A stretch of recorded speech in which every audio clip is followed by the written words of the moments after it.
दोस्तों, कई बार आपने ये महसूस किया होगा कि पूजा करते वक्त हमारी आंखों से आंसू आने लगते हैं। शास्त्रों के अनुसार पूजा करते वक्त हमारी आंखों नम होना, आंसू आना, नींद और उबासी या फिर छींक आना, यह एक बहुत बड़ा रहस्य है। आंखों में आंसू दो ही वक्त लगते हैं, एक गम और एक खुशी में। वैसे तो आंखों में एलर्जी और जुकाम वगैरह से भी आंखों में आंसू आने लगते हैं, लेकिन क्या आप जानते हैं पूजा करते वक्त आंखों से आंसू निकलने के पीछे कई रहस्य छिपे हैं। शास्त्रों के अनुसार सच्चे मन से की गई पूजा सदैव भगवान स्वीकार करते हैं। यदि किसी व्यक्ति को पूजा के समय उबासी या नींद आती है तो इसका अर्थ है कि उस व्यक्ति के मन में दोहरी विचारधारा सक्रिय है, उनके मन में कई विचार आ रहे हैं। यदि आप परेशान होकर भगवान की भक्ति करते हैं तो आपको उबासी और नींद आने लगती है।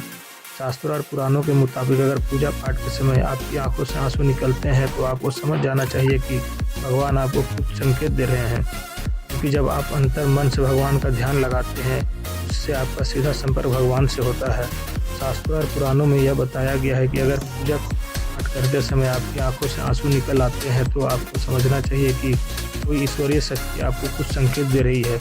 जब आप भगवान के किसी भी रूप, ध्यान और उनकी पूजा में लीन हो जाते हैं, इसका अर्थ है कि भगवान के उस रूप के साथ आपका कनेक्शन हो गया है, या यह कह सकते हैं कि आपके द्वारा की गई पूजा सफल हो गई है, जो आपकी खुशी को आंसू के रूप में छलकती है। नकारात्मक होना, कई बार ऐसा कहा जाता है कि पूजा के समय आंखों से आने वाले आंसू या उबासी का एक कारण नकारात्मक भी हो सकती है। जब कभी हमारा मन पूजा पाठ, धार्मिक ग्रंथों और आरती में न लगे, साथ ही शरीर भारी होने लगे, तो ऐसे में आपको समझ जाना चाहिए कि कोई नेगेटिव एनर्जी आपके आसपास मौजूद है।